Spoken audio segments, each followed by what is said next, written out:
Gue cukup rasional dan itu gue buktikan pada saat Mas Anies masuk ke Jokowi, gue memilih untuk gak ikut Mas Anies. Gue memilih untuk di luar. Itu sikap ya? Itu sikap rasionalitas dan itu bukti bahwa saya rasional. Dan saya masih memilih untuk sesuai dengan hati nurani pada saat itu. Dan itu yang udah gue buktikan. Bedanya cuma satu. Apa tuh? Yang 33 sama 36 bukan anak presiden. Karena golput itu nggak bisa jadi solusi. Golput bukan solusi. Golput emang pilihan untuk golput. Tapi golput bukan solusi bagi sekarang. Rasanya beliau ini lebih serius aja gitu dibanding Pak Jokowi kemarin. Itu yang saya lihat kemarin.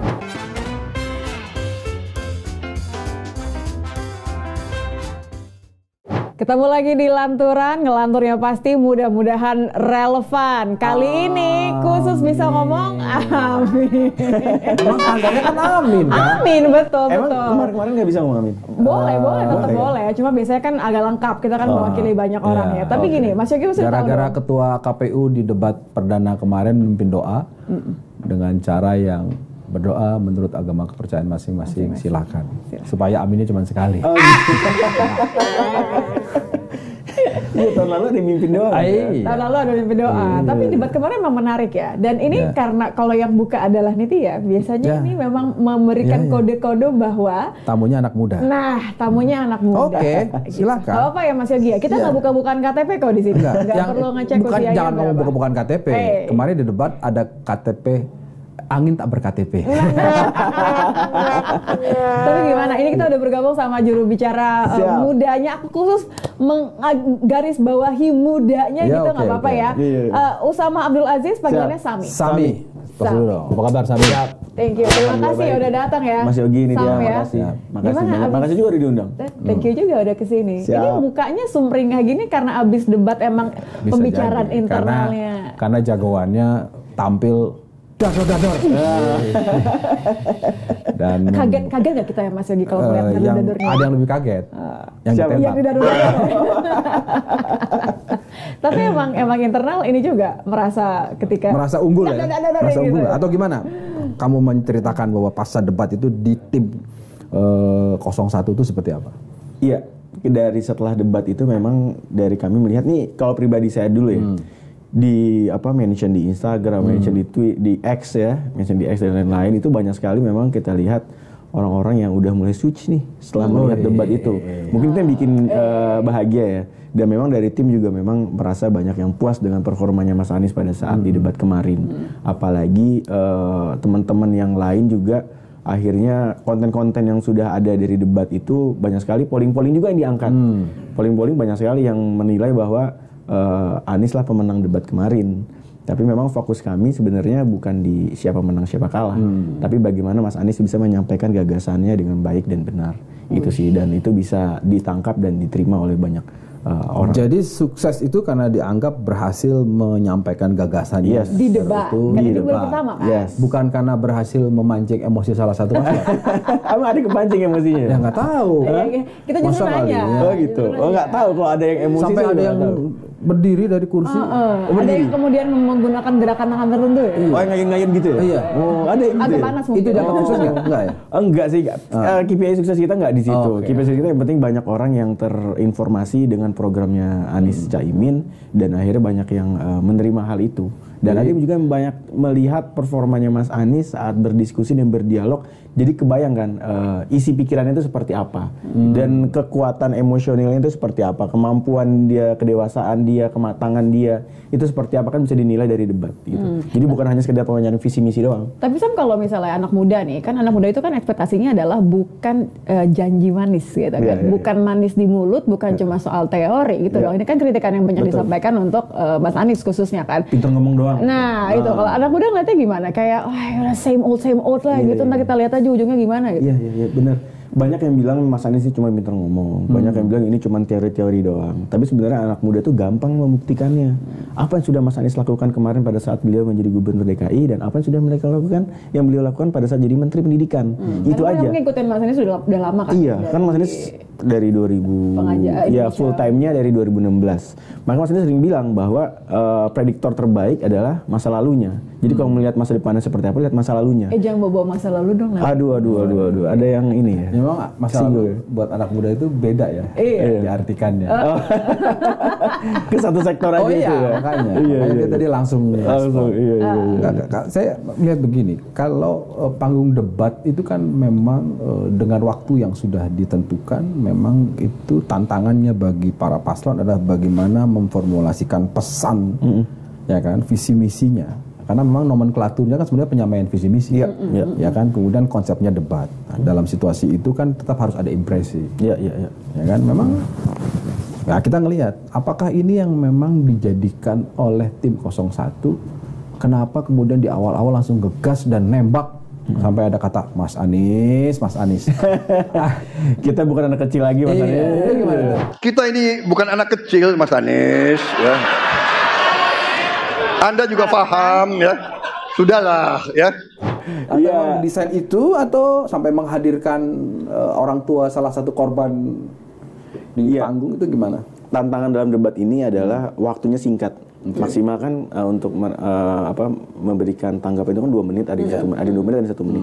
Jadi kita memformulasikan bagaimana caranya dalam waktu 2 menit bisa memberikan pemahaman yang baik kepada audiens, yang pada setiap orang yang menonton. Jadi ya formula-formula itu yang kita rasa bisa diterima sama publik dan mudah dimengerti.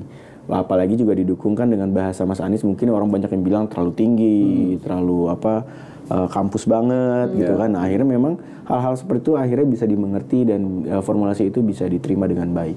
Kalau masalah serangan-serangan itu wajar ya, namanya debat, dimanapun namanya debat ya pasti ada adu gagasan, ada penyampaian kritikan yang ada dari beberapa pihak gitu, dan saya rasa itu wajar aja sih. Tapi menarik loh, ada dia ngomongin soal persepsi kampus banget, seakan-akan bahwa itu adalah sesuatu yang di Anies Baswedan kan diterapkan sebagai akademisi gitu kan. Nah kemudian ya biasalah dialognya di publik kan kemudian dihadapkan dengan ini membumi atau tidak, konkret atau tidak, ya kan. Nah, susah di-stop atau tidak. Justru yang salah satu yang kemarin yang membuat orang melihat, 01 langsung nembak sosok Prabowo. Bahkan 03 tuh komentar tuh Mas Ganjar, saya jadi gak enak nih, ini 2 kawan saya saling membuka masa lalu. Itu sih bagus ya, tapi itu dipertimbangkan nggak sih oleh tim 01 bahwa dalam debat itu sebetulnya anak muda nih terutama ingin melihat gagasannya, atau memang punya data bahwa anak muda ya seneng kalau ada calonnya itu nembak pasangan lain dalam konteks beradu argumen atau gimana? Iya, yang memang sekarang ada kemarin itu adalah kan debat ya, bukan penyampaian visi misi aja. Walaupun waktu itu sempat ada yang pengen kayak gitu ya Mas ya. Siapa tuh? Itu saya nggak tahu. Itu kan ada isu kan gitu kan ya. Visi misi aja, nggak perlu debat. Jadi monolog aja, monolog aja satu arah. Ada ya? Ada waktu itu kan isunya seperti itu kan, sempat ramai. Akhirnya kan dilawan oleh paslon Kalau boleh tahu, boleh di-share. Jangan pancing saya. Sebut nama juga nggak apa-apa. Waduh. Misalnya, karena kan cuma 6. Warna baju misalnya. Minimal pilihan mengerucut. Oke. Jangan sebut. Jadi memang akhirnya kita menilai bahwa ini kita bukan visi misi, justru ini debat dan ini harus beradu gagasan, ini harus beradu argumen, menguatkan apa yang bisa disampaikan. Jadi hal itu kita nilai anak muda memang kalau dilihat dari respon saat ini memang sangat suka melihat seperti itu. Bisa lihat kalau seperti itu yang mana nih? Bagian perdebatan, ada adu gagasannya, ada jawaban yang memang akhirnya menjadi jab bahasa anak muda sekarang tuh, ada jab hook gitu kan. Begitu dibalas terus dilawan lagi gitu kan. Ya banyak sekali video-video respon pada saat nobar gitu kan beredar, ada dari media sebelah juga kan tuh yang sempat viral tuh, begitu Mas Anies jawab itu langsung wah yang lain itu kan memang dinilai anak muda tuh suka seperti itu Mas. Ada keminatan dalam itu, karena kalau udah datar-datar aja kan nggak menarik. Jadi memang kadang gitu itu jadi memang kadang itu memang diperlukan untuk bisa menilai bagaimana seseorang itu bisa memahami dan bisa menjawab tuduhan atau sangkaan dari yang lain. Artinya kalau emang demikian tadi bacaan dari 01 strateginya kan masih ada 4 debat tersisa, baik capres maupun cawapres. 01 tetap akan menggunakan strategi seperti yang debat pertama ya, artinya tampil untuk selama namanya debat rasanya perlu seperti itu, Mas. Waduh. Selama namanya debat. Di debat kedua yang cawapres akan ada apa ini? Nah, kita lihat, kita saksikan. Kan tetap nanti. didampingi, jadi Kan nggak di panggung sendirian. iya, Finalnya tapi nggak kan, didampingi. Iya. Finalnya kan nggak didampingi. Nggak didampingi. Nah, Alhamdulillah kalau gitu, jadi kan bisa melihat. Kayaknya senang banget kayak dapat lawan yang hati-hati loh. Enggak. Kayaknya Loh, happy ini kayak banget enggak, nih. kan masih ada Pak Mahfud. Pak Mahfud kan Oh, dua. iya. Pak Mahfud kan Tapi ini dua. kalau Emang maksudnya to be gimana fair, tadi? Nggak tahu. kita lempar aja. Lempar aja. iya. Tapi kayaknya seneng banget ya. Kayak nggak sabar gitu nunggu debat kedua tanggal 22 gitu. Apa karena cawapres atau gimana? Oh enggak, malah kita sabar banget dan sangat santai. Malah sekarang Caimin lagi umroh, saking santainya kan. Dia nggak Bisa persiapan dibaca khusus. beda loh. Mau lagi umroh karena saking seriusnya sampai berdoanya pun nggak cukup di Indonesia. Bisa juga dibaca begitu kan? Ya bisa, tapi memang dinilai Caimin dari kemarin emang pengen umroh dan belum ada waktu dan akhirnya Dan beliau berangkat. bukan pengen umroh karena ingin menambah kepercayaan diri supaya Iya, nanti bisa menghadapi juga, ya. anak muda milenial dia tidak kebanting nggak gitu ya? Bebas sih. Oh bebas ya? Bebas. Mungkin bukan menghadapi anak muda ini, menghadapi seniornya lah ya. Kan ada Pak Mahfud juga. Jangan lupakan Pak Mahfud dong. Nggak dihitung tuh yang anak muda. Loh, itu Kan sama-sama Pak. Sama-sama, Iya dong. Tapi gini kan Sekarang nggak tipenya ini kan kalau debat perdana oke lah kita lihat ya gayanya Mas Anies sangat Mas Anies banget Iya, gitu. iya. Tapi kan nanti kan kalau Caimin dengan Caimin kelakarnya ini, ya. beda lagi akan tetap tuh. dipertahankan atau kelakarnya, gaya kelakarnya yang sejauh ini menurut saya mencuri perhatian lah. Ya. Caimin itu kan mengisi ruang yang selama ini Mas Anies nggak punya. Iya, Kelakarnya, kelakar. santainya, guyonnya, ala Selupetan ala sarungnya, NU, ala gitu. timurannya, ala Jawa Timurnya itu yang Mas Anies selama ini nggak punya. Kalau Iya. saya kan profilnya kelihatannya agak serius gitu kan. Nah, rasanya memang Caimin memang perlu mempertahankan hal itu dengan ceplos-ceplosnya juga gitu kan, dan itu yang memang akan mungkin menjadi tontonan nanti tanggal 22. Kita saksikan aja. Tapi tetap dengan dari titik pertama awal mulai teng gitu kan Nah, kesana sama itu gitu. kita saksikan, barangkali ada kejutan-kejutan lain yang kita nggak tahu kan. Oh iya. Kita saksikan aja. Ntar kalau dibocorin sekarang nggak seru Mas. Nggak sabar ya. Iya. Posisinya memang 1, 2, 3 ya. Jadi nomor 1 pasti sebelahan sama nomor 2. Iya. Nomor 3 juga sebelahan sama Iya. nomor 2. Di tengah ya. Nomor 2 di tengah Itu nih. nggak usah dihindari. Walaupun kalau settingannya kan nggak ada podium, nggak ada apa, jadi kan bertiga itu kan hadap-hadapan bisa juga sih Mas begini kayak gini kan. Emang kenapa nggak ada podium, Bisa Mbak? juga. Kenapa sih? Nggak ada podium? Tergantung ini kan KPU memang sepertinya ingin mengadopsi Yang gaya kemarin, yang baru. pertama kan yang nggak ada pertama. podium. Iya. Kenapa ya? Itu yang lebih bisa menjawab KPU dan televisi penyelenggara ya. Betul. Tapi ada yang bilang juga takut rusak. Seneng banget. Seneng banget. Aku tuh udah gak mau Dia ngomong mau. itu. Kita entertain lah sebagai tamu ya kan, kita muliakan tamu kita. Seneng banget ya. Tapi selalu Dia gini, berharap itu emang muncul. kenapa tuh? Dia berharap itu muncul, ya kan? Kalau gitu podiumnya pakai besi lah, Mas. Oh, pakai iya. besi kan, jadi nggak cepat rusak gitu kan. Iya. Kayaknya nggak akan dikasih kursi deh. Oh, nggak dikasih Yang kursi. kedua, tebakan. Mungkin kalau nanti baru menang baru kasih kursi. Iya. Kalau Dapat ada kursi ya. Iya, dapat kalau ada kursi. kursi seperti berbeda dengan yang pertama, khawatirnya ada yang berdiri. Kita kembali ke substansi aja. Aduh. Seru ya.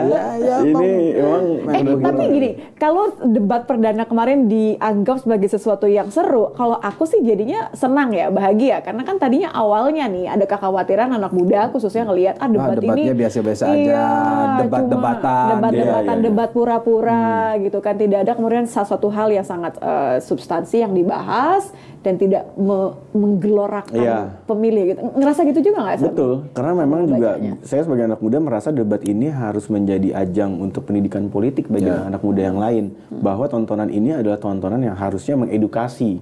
Jadi memang saat ada isu yang dilempar, dijawabnya juga harus dengan baik dan benar, dengan beretika, dengan profesional gitu. Jadi ini menjadi ajang politik. Makanya kalau misalnya dijawabnya dengan hal-hal cibiran gitu kan, Enggak gimana sih? respon-respon Yang cibiran, mana tuh, yang itu mana? kan Coba nggak dikasih bagus contoh kayak dong. gitu. Hah? Cibiran Coba tuh dikasih contoh. Waduh, enggak ya. Nggak ada ya? Ada kan? Oh, ada. Biasanya ada. Oh, ada. Misalnya Harusnya kan gitu. itu kan jadi apa ya?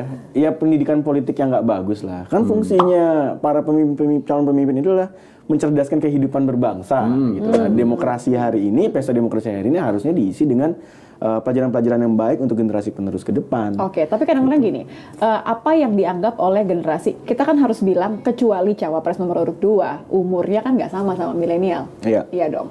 Tapi seberapa besar untuk paslon nomor urut 1 ya, melihat yang tren di anak muda itu yang akan dibahas dibawa di debat nanti. At least yang kedua ya, yang kedua itu kan temanya ekonomi kreatif, digital, itu kan UMKM. sangat ini milenial banget ya temanya. Iya. Sebenarnya kita kan ngomong soal pekerjaan. Kok bisa pas ya? Kenapa ya? Wah, ini Ekonomi kreatif, digital, itu kan cucu anak muda ya. Curiga yang kayak gini-gini nih ya. Loh, cuma nanya. Kenapa? Kita tuh nggak boleh menemukan kecurigaan ya. Kita Enggak, saya tuh nanya, nggak curiga. Oh, nanya. Mas Yogi mungkin punya jawaban nggak? Iya, Atau Nit punya jawaban mungkin? Iya, kalaupun ada jawabannya nggak akan dibilang di sini. Nanti dikira kita insinuatif. Sudah lah, tapi kan itu sudah given kan. Sudah keniscayaan temanya itu banyak orang menyebut ya ini cocok buat anak muda. Tapi kan anak ukuran muda kan dari pikiran, bukan dari soal angka usia. Betul. Jiwa Banyak, ya, ngomongin soal jiwanya jiwa. muda. Iya. Betul. Nah, Banyak kira-kira- anak muda tapi gayanya kayak orang tua. Misalnya apa? Misalnya coba. Waduh. Nah, ini Jubir 01 kurang berani terus terang. Waduh. Padahal jagoannya udah sikat-sikat aja di atas panggung. Udah langsung Tapi dari Misalnya kira apa? tuh- Misalnya anak muda tapi gayanya orang tua tuh misalnya apa nih? Misalnya dalam hal penyikapan apa nih? Ini Contoh aja menurut udah bacaannya. dikasih jalan ya Mas Yogi nih. Apa nih Dipancing kira-kira? ya? Contoh aja, contoh. Yang Takut kompleks saya tuh aja. kalau dipancing takutnya lost. Gak apa-apa. Nah, ini karena Iya. karena Mas Anies di panggung kan mengatakan seperti sekarang ada wapres milenial tetapi bla bla bla bla itu belum tuntas, saya lupa. Bisa diulangi lagi. Ya kan timnya harus memonitor Iya dong. apa yang Kan disampaikan biasanya oleh jagoannya. Diingatkan semua kan Atau ada. kita refleksikan dalam lanturan kali ini apa kira-kira pandangan dari seorang Sami Jubir 01 khusus anak muda dalam melihat anak muda peranannya dalam hal perubahan politik, dalam hal kontestasi politik itu seperti apa sih yang kira-kira pas gitu? Yang jelas yang pertama anak muda itu wawasannya harus luas.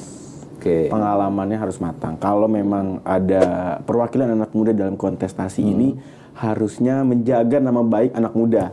Katanya mewakili anak muda. Tapi matang tuh nggak berhubungan dengan durasi kan, nggak selalu berhubungan dengan berapa waktu. Periode tahun, waktu. periode Oh iya waktu. enggak Tapi harus pengalamannya harus gitu ya. pengalaman. Tapi kan ada juga yang memang pengalamannya mungkin sedikit tapi memang kemampuannya Tadi menarik besar. tuh nggak kemudian mempermalukan anak Iya muda itu iya gimana? iya. Contohnya Betul. gimana? Jadi Ada gini yang Mas, ini dipermalukan karena saya ya? dipancing nih. Mas Yogi ini jago emang. Jadi Mas, saya tuh selalu berpikir ini dan saya sebagai anak muda selalu menyayangkan. Ada yang mengklaim dari teman-teman sebelah sana gitu bilang bahwa ini program anak muda harus diberi kesempatan. Oke, tapi anak muda yang mana? Bukan anak muda yang nggak bisa membedakan asam folat dan asam sulfat. Bukan anak muda yang ditanya bagaimana menyiapkan masa depan yang baik. Hanya sebatas ya benar sih belajar terus minta izinnya, betul nggak salah. Tapi kan anak muda nggak berpikirnya nggak sesederhana itu juga. Banyak faktor-faktor pengalaman-pengalaman hidup yang mungkin dimiliki bisa di-share. Oh iya saya dulu belajar ini, tapi yang pasti belajarnya tuh begini ya. Setiap malam tuh kamu harus baca buku. Minimal kamu dalam sebulan baca buku tuh berapa duduk. Kisah perjuangan hidupnya Ya, lah, betul lah. terus kalau kamu ketemu sama kiai itu, ketemu sama guru, ketemu sama itu, ya ajak diskusi, nggak cuma minta doa aja, minta doa betul, ajak diskusi, minta pengalamannya dia. Bisa dikembangkan seperti itu. Nah, tapi kalau sesingkat itu jawabannya, saya tuh ragu pengalamannya seperti apa. Ya kan pengen Ombak efisien. seperti apa yang kan pengen maksudnya efisien. berubah? Hari ini kan Gitu loh. serba gerak cepat, efisien, nggak mau muter-muter, yang penting konkret gitu. Mas, Bung Karno itu orang yang paling jago juga dalam berretorika. Beliau itu selalu bisa membangkitkan semangat anak-anak muda, Mas, di Indonesia. Gini kan, Mas Bung Karno tuh bilang beri aku 10 pemuda. Iya kan? Ini Itu kan dikasih nih satu. meningkatkan semangat anak-anak muda bahwa wah ini kita nih negara besar. Padahal Bung Karno pada saat bicara hal seperti itu 9 dari 10 anak muda buta huruf. Beliau itu punya alasan yang besar dan lengkap untuk bisa pesimis terhadap bangsa itu. Tapi beliau memilih untuk bisa menyebarkan optimisme di anak-anak muda dan menyampaikan hal-hal yang besar karena anak muda untuk bisa anak muda itu bangkit, bukan hanya yang cepat selesai, udah itu aja. Jadi formulasi kalimat Enggak kayak yang gitu. disampaikan itu untuk membangkitkan semangat ya, sehingga butuh narasi gitu kan. Narasi itu penting, makanya pas dibilang Mas Anies itu hanya bisa bernarasi, narasi itu penting. Semua karya awalnya dari narasi, gagasan narasi, karya. Jadi kalau misalnya gagasannya nggak punya, gimana menarasikannya akhirnya menjadi karya? Nggak bisa, Mas. Saya misalnya wali kota gitu. Kenapa Terus saya wali punya kota sih gagasan. contohnya? Apa? Ya Kenapa kan harus ambil wali kota? contoh. Oh, kan ada bupati, ada gubernur. Ya kenapa? kepikiran wali kota. Oh, ini kok kayaknya wali kota tuh. Kenapa? Misalnya wali kota, saya punya gagasan. Saya kan harus menarasikan gagasan saya ini supaya bisa diterima dengan baik oleh tim saya gitu. Nah kalau nggak bisa menarasikannya, gimana tim saya mau mengeksekusi Nggak itu? bisa menarasikan tuh maksudnya gimana sih? Nggak jawabnya Jawabannya tuh pendek-pendek gitu. Pendek-pendek. gitu. Jadi memang atau kalau- ngebalikin ke yang lain, jangan tanya saya atau Ya, jadi memang jawaban pendek-pendek itu Mencerminkan apa? singkat itu mencerminkan literasi, Mas. Waduh. Literasi. mungkin nggak, jangan-jangan tuh yang penting adalah eksekusi gitu kan ya, tidak perlu Karya banyak nyata. bicara tapi karya nyata gitu. Apa yang mau dieksekusi kalau nggak ada gagasan? Apa yang mau dieksekusi kalau nggak bisa menarasikan gagasan gitu loh? Eksekusi itu bukan sekedar eksekusi. Eksekusi itu ada prosesnya sebelumnya. Caranya Bung Karno, caranya Bung Hatta mengeksekusi sesuatu ya melewati proses-proses itu dulu gitu. Ada gagasannya, ada narasinya disampaikan, baru akhirnya jadi eksekusi gitu. Kalau sekedar eksekusi ya apa bedanya kita dengan apa ya? Saya mau bilang yang lain-lain agak kasar, tapi ya bedanya kita manusia ini kan bisa berpikir ya, Mas ya. Bisa berpikir dulu, mematangkan konsep, baru eksekusi. Kalau langsung eksekusi rasanya hasilnya ya nggak terukur gitu. Oke, jadi kalau misalnya dibilang anak muda lebih pilih yang seperti apa nih? Karena kan nggak mungkin dapat yang ideal ya. Iya dong, nggak mungkin Iya, yang dua hal perencanaan dan eksekusinya sama-sama 100% tidak mungkin. Kalau harus lebih pilih mana yang boleh lebih unggul, itu apa? Di bagian perencanaan atau bagian eksekusi? Bagian dua-duanya penting, Mbak. Kita waktu contoh lah mungkin pernah kerja di OSIS dulu kan. Anak SMA juga kan pasti kalau mau bikin lomba, mau bikin kegiatan pentas seni gitu kan ada gagasan dulu nih. Ayo pentas seninya apa ya? Ayo kita gimana nih caranya? Oke, kita menarasikan pentas seni ini ke para sponsor untuk bisa dapat bantuan support gitu dalam untuk pentas seni ini. Itu kan dengan narasi. Lah kalau eksekusi yang pentingnya itu gimana? Nggak bisa loh. Semua kan harus ada proses. Kecuali kalau memang tinggal eksekusi karena udah ada yang bantuin di belakangnya misalnya. Ada yang meng-feeding, oke ini gini dia tinggal eksekusi doang. Nah, itu kan artinya beda lagi kayak gitu. Mas Anies dan Cak Imin memang punya track record dalam hal eksekusi yang bagus atau Jelas, Mas Anies itu punya 23 program kerja. Janji kerja di DKI Jakarta pada saat itu. Beliau itu 23 janji kerja hari ini dibayar lunas oleh Mas Anies. Itu bisa dicek. Dan itu bisa survei sendiri lah oleh siapapun. Makanya kemarin juga Mas Anies tuh, ini saya coba cerita sedikit. Bagaimana, Mas tahu Jack Linko ya? Ya, tahu Jack Linko? Tahu. Jack Linko itu sangat amat sulit untuk bisa dieksekusi. Nggak semudah itu bisa dieksekusi. Butuh gagasan lagi, butuh narasi. Nah, narasi ini, Mas, dalam proses narasi, setelah ada gagasan diramu, narasi ini kita butuh, Mas Anies, itu 77 kali rapat. Untuk bisa meyakinkan pemilik angkot, bisa meyakinkan pemilik Metro Mini, Kopaja, untuk bisa bergabung dalam program Jack Linko. Ini cerita waktu Ini cerita Gubernur DKI ya? Gubernur DKI. Gubernur DKI ini pengalaman beliau 77 kali rapat, Mas. Itu bukan suatu proses yang gampang. Karena ini butuh diyakinkan mereka ini. Karena mereka merasa selama ini Anda tuh cuma ngurus sendiri, nggak pernah mikirin kami nih. Yang pemilik Metro, yang pemilik Kopaja dan KWK dan lain-lain. Ini menunjukkan bagian mananya, komitmen ketika mengeksekusinya atau karena punya gagasan besarnya tadi, atau ini komitmen dalam menarasikan. Karena ini kita butuh lobbying, Mbak. Kita punya produk nih Jack Linko, kita tawarkan ke mereka. Inilah bentuk narasi. Ini bentuk pitchingnya kita ke mereka gitu loh. Dan ini kan pitching itu kan pakai narasi, Mas. Benar nggak? Jadi Kalau nggak pakai narasi, kemampuan langsung lobbying yang eksekusi. juga dibutuhkan dalam eksekusi gitu ya. Anies Baswedan kan ketika bicara soal melihat track record orang kan lihatlah masa lalu apa yang sudah dikerjakannya. Kalau bicara Sambil ngeliat yang ke sebelah akan mana, datang, enggak, itu satu. Tapi kan pasti waktu itu ketika bisa memenuhi 23 janji kampanye pasti lapor dong ke ketua umum partai pengusung ya. Iya. Lapor kan ke Oke, ketua umum. mulai bergeser sekarang. Oh iya nggak? Lapor dong. Iya dong. Lapor kan? Iya dong. Anda datang ke rumah saya itu lapor atau minta? Kalau nggak ya maksudnya ini konteksnya bener kan? Iya. Ini gaya lanturannya ini sih. Iya. Kalau misalnya udah mulai mau distraksi minum boleh nggak? Masih aman. Emang sih lagi Dan itu agak hilang lapor ya, suaranya. dan lapor kan. Iya. Artinya itu yang kemudian kenapa bayangan saya ya, kenapa seorang Anies Baswedan di debat pertama kemarin ya berani nantang bertanya karena posisinya kan ketiganya kan sedang bersaing, sedang berkontestasi. Ya karena wajar untuk kemudian saling men-challenge ide. Karena flow-nya yang Betul. ditentukan di acara itu adalah saling bertanya. Ya, kebetulan kok kebagian dari 01 bertanya ke 02. Gitu. Kemudian bertanyalah soal MK itu kan. Iya. Nah, terus dijawablah. Bagaimana perasaan? Kok kayak bukan anak kecil itu apa? Kak? Iya. Walaupun akhirnya nggak dijawab perasaannya seperti apa ya. Kan ditanya perasaannya seperti Iya. apa. Tapi kan lanturan langsung ya. Jadi pertanyaannya nggak dijawab. Iya kan? Nggak, tapi kan gini, saya justru mau melihat bahwa tadi kenapa kita bertanya, oh ini strateginya ngegas di awal. Oke, tadi dilihat karena tidak hanya ingin menyampaikan visi misi, tapi kemudian juga ingin eksekusi bahwa ini adalah debat. Oke, sehingga harus ada adu gagasan terbuka dan sebagainya. Nah, nanti Caimin kira-kira dengan tema ekonomi kreatif, UMKM, digital, yang kalau dari sisi usia kalah muda sama lawannya nanti, salah satu lawannya, itu kira-kira akan apa yang dibawa? Pasti kan sudah ada dong rumusannya.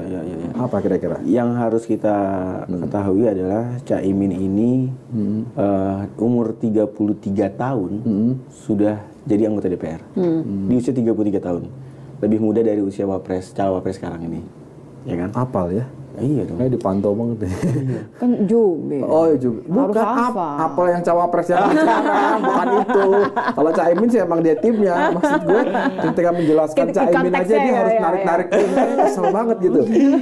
Tadi contohnya wali kota. Padahal banyak jabatan lain. Oke, terus. Jadi umur 33 tahun sudah jadi kalau nggak salah wakil ketua DPR ya? Iya, wakil ketua DPR. Ya, Karena menggantikan Pak Khofifah ya. Iya, 33 tahun jadi wakil ketua DPR RI. Dan beliau juga pernah berpengalaman menjadi Menteri Tenaga Kerja. Ekonomi kreatif ini berkaitan juga dengan tenaga kerja. Dan ekonomi kreatif ini kan membuka lapangan pekerjaan. Dan beliau sangat menguasai hal itu. Jadi memang dari semenjak awal juga beliau. Tapi yang dimunculkan selepet sarung, apa digitalnya? Loh, selepet sarung itu kan hanya bagian dari satu guyonan. Jadi kan bukan nggak bisa kita lihat secara holistik. Bukan untuk mengalahkan tren yang dilakukan oleh pasangan lain gitu, bukan? Iya, selepet sarung itu kan khas pesantren ya. Beliau ini kan ingin menunjukkan, ingin mencirikan identitasnya mencirikan tadi. bahwa ini satu-satunya lulusan pesantren. Iya, jadi memang ya itu kan suatu kewajaran lumrah bagi santri untuk bisa bermain selepet sarung dan itu udah jadi biasa sih. Jadi memang pengalamannya luas Mas. 33 tahun beliau jadi wakil ketua DPR, pernah jadi menteri ketenagakerjaan dan juga sekarang jadi wakil ketua DPR lagi gitu. Dan Mas Anies di usia 36 tahun sama nggak sama yang sekarang? Usianya? Sama kan ya? Sama. 36 tahun beliau jadi rektor termuda se-Indonesia. Tapi yang satu rektor termuda di usia yang kira-kira sama, yang satu jadi wakil DPR, yang ini jadi calon wakil presiden. Kalah kelas. Bedanya cuma satu. Apa tuh? Yang 33 sama 36 bukan anak presiden. Tapi kan nggak bisa milih mau jadi anak siapa. Tapi kan bisa milih punya etika apa enggak. Misalnya bersikap diambil atau enggak gitu ya. Iya dong. Saya presiden, enggak dalam suatu etika politik, etika berdemokrasi tidak baik untuk saya mengambil ini. Saya akan menunggu giliran nanti. Karena ayah saya masih menjabat. Harusnya kan etika politiknya seperti kalau itu. Penjelasannya adalah bahwa tantangan global ini tidak bisa menunggu, sehingga ini adalah panggilan sejarah bahwa ini dan saya adalah harus masanya anak berkiprah, muda. pasang badan dengan segala risiko menjadi wakil presiden. Kalau seperti itu, Pak Erick Thohir, Pak Sandiaga Uno juga punya hak yang sama dong harusnya. Dia juga punya panggilan sejarah. Tapi kenapa kok yang karena bukan anak presiden ya, Erick Thohir ya. Kan bapaknya emang nggak pernah nyalon presiden. Kenapa ya? Harusnya jadi pertanyaan dong. Itu yang tadi kamu mau bilang kan, bedanya anak muda sama anak muda tanda kutip gitu kan di awal. Kenapa nggak dari tadi sih ngomongnya pakai Emang perlu dipanasin dulu.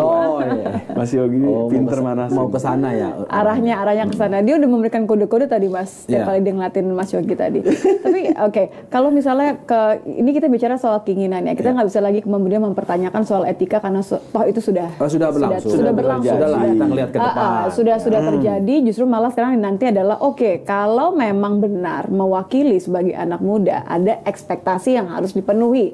Kan gitu kan. Kemudian karena memang kehadiran saya di sini untuk mewakili Caimin nanti, balik lagi tadi belum dijawab pertanyaannya. Apa yang akan diberikan oleh Caimin untuk kemudian bisa tetap memenuhi ekspektasi anak muda? Iya. Jadi gini, yang pertama tadi saya sudah sampaikan pengalaman beliau saat jadi Menteri Tenaga Kerja. Dan beliau ini juga keluar masuk pesantren, sering berkomunikasi dengan santri, santriwati. Beliau sering mendengar aspirasi dari para santri dan santriwati. Dan sekarang juga Caimin juga punya program baru, Selepat Imin. Pernah dengar ya? Jadi beliau punya program baru ya, namanya Selepat Imin. Itu forum untuk beliau kumpul sama anak-anak muda, mendengarkan aspirasi anak-anak muda dan menjawab keraguan, keresahan para anak muda yang saat ini masih undecided voters dan juga masih swing voters. Nah, dan jadi tidak hanya di lingkungan pesantren kan? Itu tidak hanya di lingkungan pesantren. Kemana itu aja tuh sebagian besar? Kemarin tuh beliau udah bikin di Medan. Oke. Di beberapa kota yang Kampus, sudah ada di gitu, komunitas-komunitas lebih banyak di kafe. Oh, kafe. Jadi kalau di kafe itu memang lebih luas ya dan lebih gampang. Ya? Iya. Jadi mau yang mahasiswa yang udah kerja, yang masih SMA pun bisa datang ke sana tanpa takut ada pemberedelan dalam kampus atau pelarangan dari rektor. Ada memang? Emang ada? Pernah dengar nggak, Mas? Oh, ada. Pernah dengar nggak? Sempat diusir. Siapa? Enggak, ya kan biasanya kan khawatirnya kan resikonya seperti itu. Oh, ini baru kekhawatiran. Ada resiko. Apa udah tidak diizinkan oleh aparat gitu ya. Ya kalau Mas Paroki Gurung waktu itu kan pernah kan gitu ditolak. Mas Anies pernah enggak? Mas Anies kan waktu di UGM Ditolak? kejadian seperti Padahal itu kan. kampusnya? Kampusnya gitu. Mas Atau Anies. mungkin beliau itu bukan ketua alumni UGM kali ya atau apa. Oh. Beliau gimana gitu. Ketuanya kan 03. Iya kan? Ketuanya 03. Iya, Ganjar Pranowo itu mungkin. ketua agama. Oh gitu ya. Oh pas banget ya. Iya makanya ketuanya Pas banget 03. Oh, itu kecurigaannya. Dia nggak tahu juga. Oh, enggak, langsung diralat. Ya, nggak curiga, cuman nggak tahu kan resikonya itu kan ada. Iya. Seperti yang udah. Iya, Maka terus ketemu. lebih nyaman kan di kafe ya. Kita kembali lagi, Caimin ketemu dengan komunitas. Yes, dengan komunitas. Apa yang disampaikan dan apa sih yang kira-kira gini? Sosok seorang Muhaimin Iskandar itu kan kalau saya kan melihat kan masih jauh ya impresinya dari anak muda, punya gagasan-gagasan muda. Karena dari sisi jabatannya jabatan-jabatan yang memang apa namanya ya high profile isu lah gitu, yang lebih nggak ada yang memang membumi. Apa yang bisa disampaikan misalnya kalau dekat dengan pesantren ya wajar lah dia masih ada di terahnya Nahdlatul Ulama pendiri, terus kemudian juga apa biasa bolak-balik pesantren di samping memang lulusan pesantren gitu. Tapi yang secara gagasan apa yang mencuat selain selepet sarung? Jadi Mas saya tuh awalnya kan saya dekat sama Mas Anies di timnya Mas Anies di awal dan saya belum pernah kenal lebih dekat dengan Caimin sebelumnya. Dan setelah beliau bergabung, saya akhirnya punya kesempatan untuk bisa berkomunikasi lebih dalam dengan Caimin. Caimin itu jiwanya muda sekali, Mas. Oh, jiwanya muda sekali. Memang kalau dilihat dari tampilan, klimisnya itu kan, sportinya, pemikirannya juga muda banget. Apa misalnya yang kamu jadi gini, Caimin tuh kalau setiap saya izin, Gus, ini Gus ke depan nih perlu gini, terus apalagi juga kita sampaikan, Gus ini ada program tawaran, seperti itu. Oh iya, ayo. Gus ini ada konten seperti ini gini gimana Gus? Oh ya ayo. Jadi setiap ada yang kita tawarkan terkait dengan anak-anak muda, beliau selalu oke, nggak pernah mau mendebat, nggak pernah mau, karena dia percaya banget sama anak muda gitu. Dan timnya pun sekarang banyak sekali anak-anak mudanya di Caimin tuh. Dan akhirnya kami merasa nyaman sekali dengan Caimin. Beliau itu usianya lebih senior dari Mas Anies beberapa tahun, tapi jiwanya itu nggak kalah muda. Mas, bener-bener saya tuh nggak nyangka gitu. Apalagi pertama kali ketemu waktu di Surabaya saat deklarasi yang di hotel itu. Di situ saya punya kesempatan untuk ngobrol dan luar biasa. Pada saat itu yang ya kita sampaikan, Gus kayaknya bagus kalau Gus bisa menyampaikan A, B, C, D gitu. Dan ada foto, pengambilan foto. Oh ya, ayo. Semuanya ayo dan sangat terbuka. Bahkan kami nggak nyangka kayak gitu. Bener-bener pemikirannya terbuka, mau menerima masukan, mau menerima kritikan juga gitu, dan ini yang dibutuhkan sama anak muda menurut saya. Jangan sampai anak muda tapi saat ditanya sesuatu hal tertutup, saat diminta penjelasan suatu hal terbatas. Nah ini kan yang akhirnya disayangkan. Jadi Caimin memang mungkin usianya senior atau ya nggak senior masih lebih lebih senior dari Mas Anies, tapi angka umurnya juga luar banyak. biasa. Tapi pemikirannya dan keterbukaannya terhadap hal-hal baru itu. Jadi memang dia itu nggak alergi dengan hal-hal baru. Artinya menghadapi debat kedua nanti dengan tema ekonomi kreatif digital nggak ada isu lah ya. Nggak ada isu. Beliau juga dekat dengan hal itu kok. Tapi seberapa besar sih akan tetap oke lah, kita tahu judul besarnya dari 01 adalah perubahan. Tapi kan untuk memperbaiki atau membawa satu bangsa ya, kita nggak ngomong cuma satu kota, satu bangsa untuk menjadi yang lebih baik, apa iya terus kemudian harus 100% segala sesuatunya baru? Apa iya anak muda tuh menginginkan semuanya tuh dimulai dari nol, benar-benar berbeda gitu? Mbak, yang abadi di dunia ini kan perubahan. Perubahan itu suatu keniscayaan. Iya, constant change is ya. Continuous improvement juga penting. Dan itu yang memang kita lakukan. Bukan berarti semuanya total dirubah, enggak. Ada 4 hal yang sudah baik dilanjutkan, yang belum baik diperbaiki, yang salah dihilangkan, yang belum ada dibuat. Ada satu lagi. Apa tuh? Yang belum memilih diajak. Itu loh. Iya. Ini baru anak muda. Iya. Ini selalu bisa masuk program. Benar. Jadi keluar dari pattern itu kan 4 pattern teoritis kan. Tambahin satu lagi ya. Yang belum memilih diajak. Betul. Jadi memang itu yang mau kita lakukan. Jadi bukan semuanya dirubah. Perubahan yang akan dilakukan ke depan yaitu bahwa yang kita mau rubah adalah Undang-Undang KPK. Yang kita mau rubah adalah Undang-Undang Karet ITE. Yang kita mau rubah adalah bahasa-bahasa Wakanda yang memang selama ini dipakai sama Konoha. Yang kita mau ubah adalah ketidakadilan, yang adilnya yang tajamnya ke bawah, tumpulnya ke atas. Yang kita mau ubah adalah bagaimana harga-harga bahan pokok bisa, dan hal-hal bisa terjangkau, dan lapangan pekerjaan bisa tersedia. Nah, itu yang kita mau rubah sebenarnya. Tapi hal-hal yang sudah baik ya tetap dilanjutkan. Misalnya ke depan ada bansos. Ya bansos yang udah ada kita lanjutkan. Bukan berarti kita hilangkan, justru malah mau kita tambah. Bansos plus Kalau ada uang. Kalau ada uangnya. Emang uangnya habis ya? Lah kan habis. Buat apa tuh biasanya? Buat bagi-bagi bansos. Bagi-bagi bansos. Selain itu buat apa lagi? Sesuai anggaran dong berarti ya. Dia nanya-nanya pengen dijawab gitu dia. Selain itu apa lagi katanya gitu. Iya, makanya itu juga. Berharap buat beli pesawat jawabannya. Ini habis ini kan walaupun direvisi apa enggak? Berapa kita jawab buat beli pesawat. Iya, daripada kita tidak dalam konteks menjawab dia loh ya. Daripada ngobrol. Iya, kan lanturan kan. Ya. Iya, Tapi poin tadi Mas Yogi yang terakhir itu juga bagus, karena kan tadi sempat kan Sami ngomongin soal undecided voters, swing voters. Masalahnya Mas Yogi, ada beberapa orang yang melihat bukan sebagai swing voters, tapi mereka memang decided not to vote. Gitu. Iya kan? Kita juga harus melihat kenyataan hal itu. Tadi aku bilang melihat belum memilih itu. Gimana caranya? Saya selalu bicara sama saya punya teman-teman juga di luar yang memang merasa gue mau golput. Gue gak mau milih. Ini tuh dari dulu sama aja begini juga. Gak ada bedanya Sam. Gue mau milih ya yang menang dia juga. Gak ada perubahan di dalam diri gue. Gak ada perubahan dalam negara ini. Gak ada efeknya. Itu ada benernya gak sih? Gini Mas, saya sampaikan, lo pilih, tapi lo punya peluang untuk bisa ada perubahan. Lo gak pilih, lo nggak bisa bertanggung jawab, dan lo nggak bisa jadi suatu hal nagih untuk bisa ada perubahan di negeri ini gitu.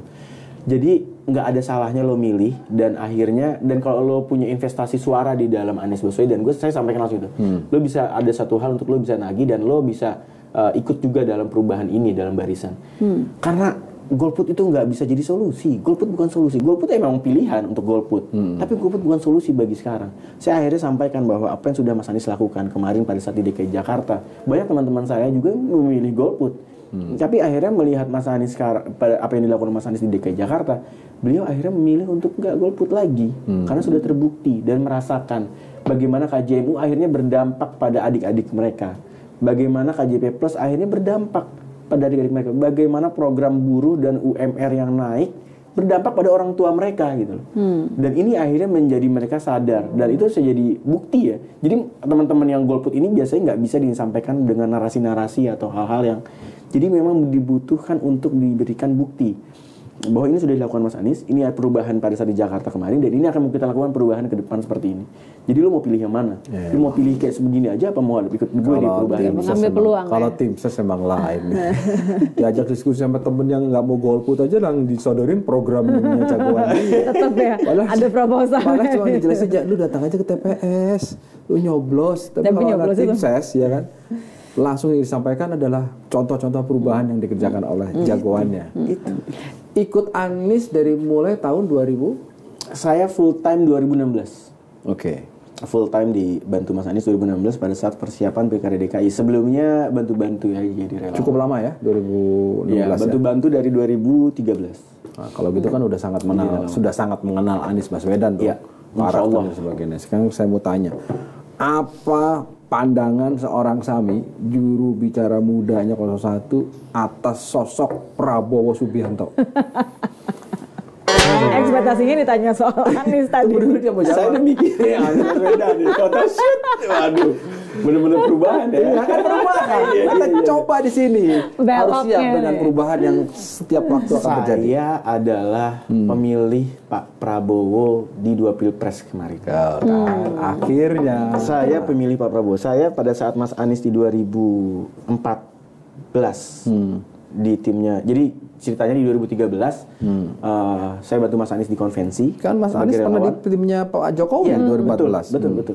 Saya di 2013 di konvensi bantu Mas Anies di konvensi Demokrat jadi relawan untuk diturun tangan. Lalu 2014 beliau memutuskan untuk ke Pak Jokowi. Saya pamit sama Mas Anies. Mas saya izin saya nggak bisa bantu Mas Anies lebih lanjut ke Pak Jokowi karena saya merasa saya nggak srek dengan Pak Jokowi. Saya menilai pada saat itu kedua orang ini nggak ada yang pas untuk memimpin negeri. Tapi saya bukan anak golput. Saya nggak memilih untuk golput. Saya harus memilih salah satu. Harus ada tetap pilihan. Harus ada pilihan. Akhirnya saya memilih Pak Prabowo pada saat itu. Saya menilai Pak Prabowo pada saat itu ya dibanding Pak Jokowi ya so-so lah ya. Tapi akhirnya saya menilai itu. Dan di 2019 juga pada saat bersaing sama Pak Jokowi lagi saya masih menilai hal yang sama. Dan masih ada di Pak Prabowo. Saya waktu itu ya terbuka saya milih. Apa waktu itu impresi Anda terhadap seorang Prabowo Subianto? Yang saya nilai, saya melihat dibanding Pak Jokowi, Pak Prabowo terlihat lebih meyakinkan.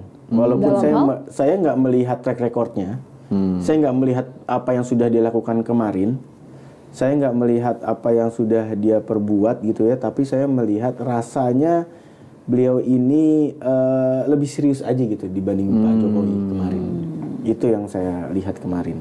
Lalu kenapa di 2024 ini nggak memilih Pak Prabowo lagi? Padahal dari sisi pengalaman memilih sudah 2 kali. Masalahnya lawannya Anies Baswedan, Pak.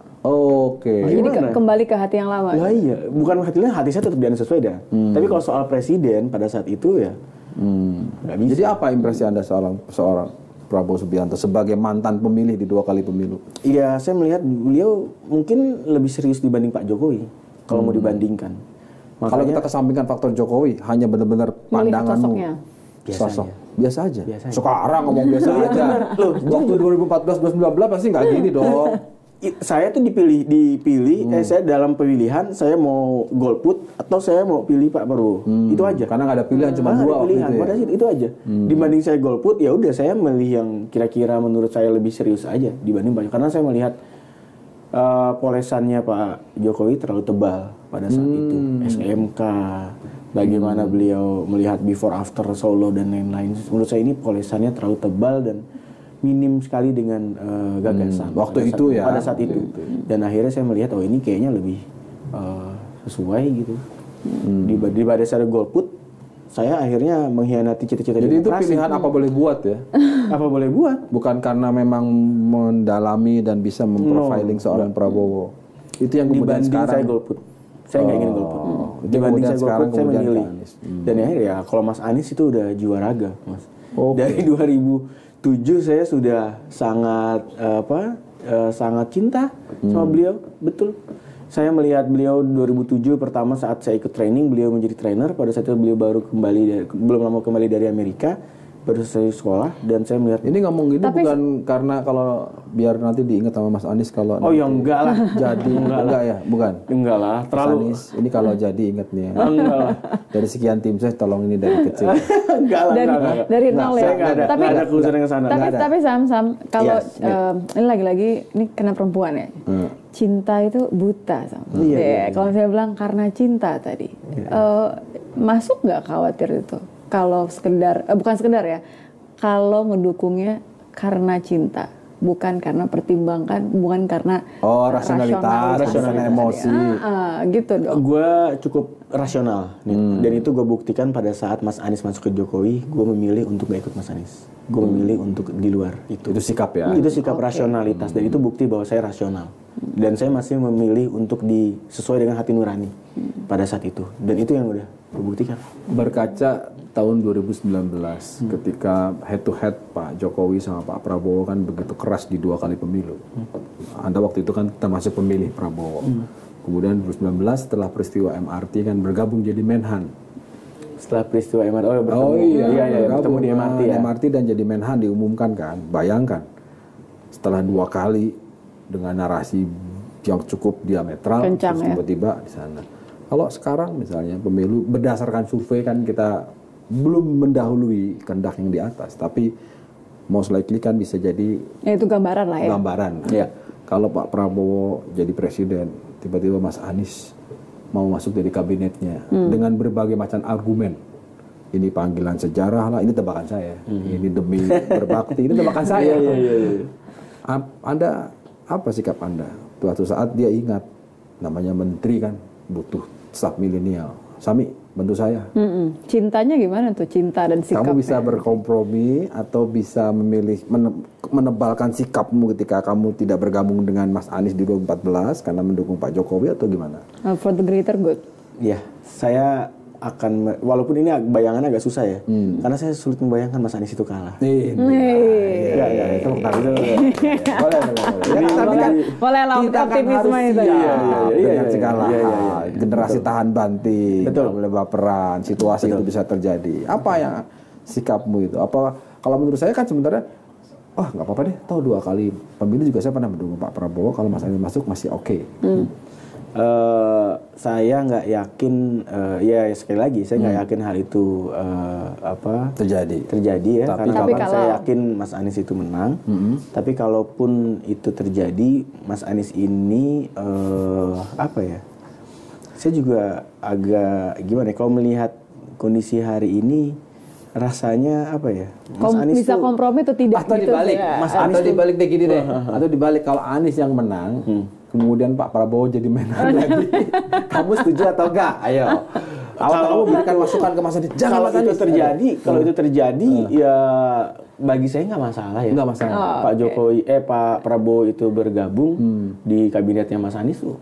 Nggak masalah sih selama memang ya namanya beliau anak bangsa ingin berkontribusi. Kalau dari saya pribadi ya nggak masalah. Beliau itu berkontribusi. Yang penting adalah eksekusinya tadi untuk bangsa. Nanti dia kalau ditanya kenapa kok nggak mempermasalahkan, karena 2 kali pemilu saya pernah memilih. Nggak gitu ya. Daripada saya jawabnya adalah daripada saya golput, mendingan saya milih. Oke. Sam, kamu yakin nggak Sam 58-60% pemilih pemula ini yang digadang-gadang banyak orang ini menentukan ini pemilu 2024? Betul. Itu mayoritas datang ke TPS atau bangun kesiangan karena main game sampai larut malam, atau liburan, atau memang datang? Apalagi itu Valentine. Dan ada long weekend itu ya? Ada orang yang bisa ngambil cuti 2 hari ya long weekend. Ada Jumat, itu kan hari Rabu. Hari Rabu, ya. Long weekend. Tanggal merah. Tanggal merahnya ada di, kalau nggak salah di Jumatnya juga nggak merah Jumat. Ya? Jumatnya Jumat, Sabtu, Minggu, Senin, Selasa, cuti enak tuh. Itu buat healing, itu buat healing. 7 hari. Enak banget tuh. Itu ada rencana healing juga. Kamu gimana melihat? Atau nyoblosnya di Bali gitu kan? Iya bisa sih sebenarnya, kalau itu kan masih asal. Itu kan kesannya gampang, bisalah numpang nyoblos dan sebagainya. Tapi prakteknya pasti yang sudah selalu berpikirnya nggak sempat ngurus.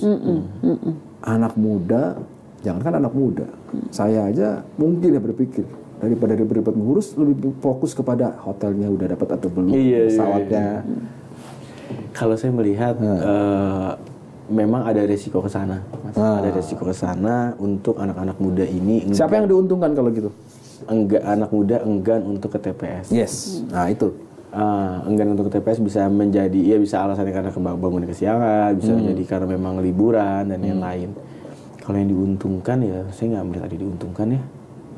Malah banyak yang dirugikan. Semua paslon akan dirugikan karena minimnya partisipasi kan. Walaupun ada beberapa survei yang menilai kalau partisipasi rendah katanya Anies Baswedan diuntungkan, katanya seperti itu. Oke, karena mau berapapun pemilihnya tetap Sudah totalnya tetap 100% ya. kan? Iya, karena dinilai Anies Baswedan ini votersnya itu militan. Oh, ada PKS lah paling tidak. Jadi Iya. merugikan yang lain yang tidak PKS, militan. PKB juga militan. Tapi kan terkenal juga katanya militan. PKS paling militan. Kalau partai loh ya, terkenal. Iya, mungkin dibandingkan partai lain. kaderisasinya bisa dinilai ya. Iya. Kaderisasinya mungkin memang agak besar. Nah, kalau misalnya dilihat seperti itu ya memang ada risiko ya. Itu mungkin jadi tanggung jawab kita sebagai timnya paslon untuk bisa meyakinkan anak-anak muda.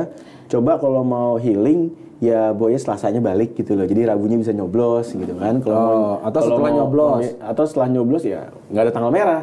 Nggak ada tanggal merah. Kan tanggal merah dari Jumat tuh kan ya, Jumat. Berarti memang pilihannya Sabtu, sebelum Minggu. hari sebelum hari pencoblosan ya. Harusnya itu. Seberapa optimistis kamu ngelihat bahwa debat yang tersisa nih, sisa ada 4 itu bisa berpengaruh sama yang tadi. Gara-gara nonton debat, Iya. jadi paling tidak mau datang untuk kasih suara lah gitu. Gini, saya tuh melihat sekarang itu di anak-anak muda sedang banyak kondisi yang mereka merasa memang ini butuh perubahan. Banyak sekali anak-anak muda yang merasa ini butuh perubahan dan akhirnya mereka benar, ini saya cerita ya, Mbak. Jadi pada saat Pak Prabowo berpasangan dengan Gibran, di tim kita ada tim anak-anak muda namanya Ubah Bareng.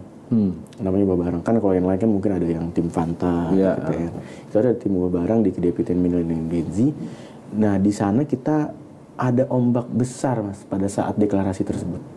Jadi pada saat deklarasi Prabowo berpasangan dengan Gibran, teman-teman yang ada di Prabowo sebelumnya itu memilih untuk keluar dan bergabung bersama kami. Yes. Nah ya, ini sedang kampanye bisa kan? Enggak, ini fakta. Ini fakta, bisa dicek. Jadi mereka merasa ini memang anak-anak yang rasional sekali gitu ya, dan memang melihat bahwa dia suka sama Pak Prabowo, tapi dia nggak mau meneruskan adanya dinasti politik ini. Serius? Okay. Mereka nggak mau itu. Tadinya ini anak-anak muda yang militan ke Pak Prabowo? Iya dong. Mereka jumlahnya memilih Pak signifikan, Prabowo besar. Signifikan besar, Mas. Jadi ada yang memang langsung terang-terangan, ada yang memang di balik layar. Banyak yang langsung, Sam, wah ini udah gila, Sam, gue nggak mau nih kayak gini nih. Gue mau dukung, gue mau ke lo, tapi ntarnya pelan-pelan. Gitu. Sam, ini udah nggak bener. Sam, ini gini, Sam, ini. Jadi banyak sekali yang akhirnya berproses, akhirnya pelan-pelan untuk keluar sebentar sedikit-sedikit, akhirnya masuk ke sini. Dan itu menurut saya ada sense of crisis di anak-anak muda yang merasa bahwa dan sadar bahwa ini nggak benar.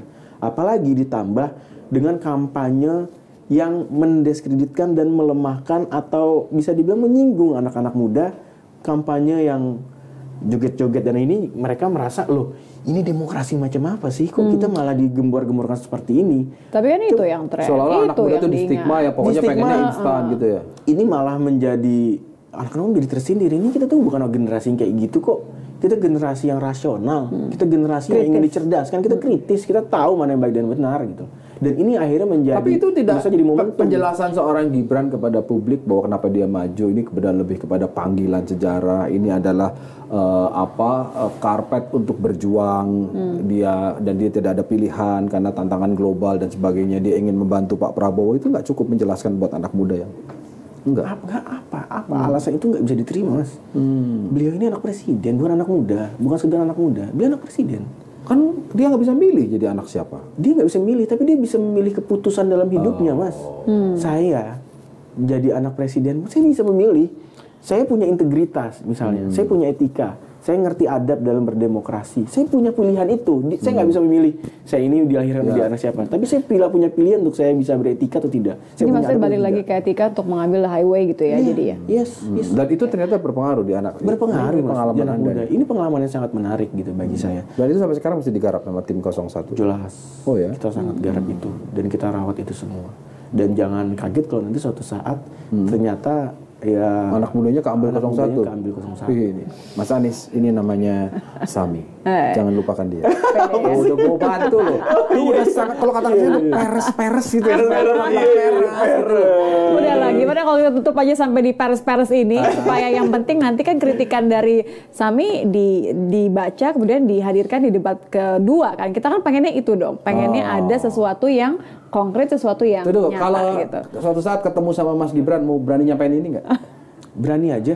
Gimana Pak kira-kira? pernah nggak tapi sempat Berani? ketemu sama Saya nggak pernah ketemu. Kalau misalnya ada kesempatan, namanya kan tim, saya ada kesempatan. Berani nggak? Mas, lu malu-maluin anak muda? Saya nggak bilang malu-maluin. Nah, cuman Mas, tolong kita jadi anak muda harus punya etika dan adab untuk bisa menjaga demokrasi. Serius? Itu anak nggak presiden masalah. Loh, kenapa? Oh iya. Apakah saya salah? Apakah saya menyalahkan aturan? Nggak masalah. Ketemu lagi di Lanturan minggu depan. Thank you Sam.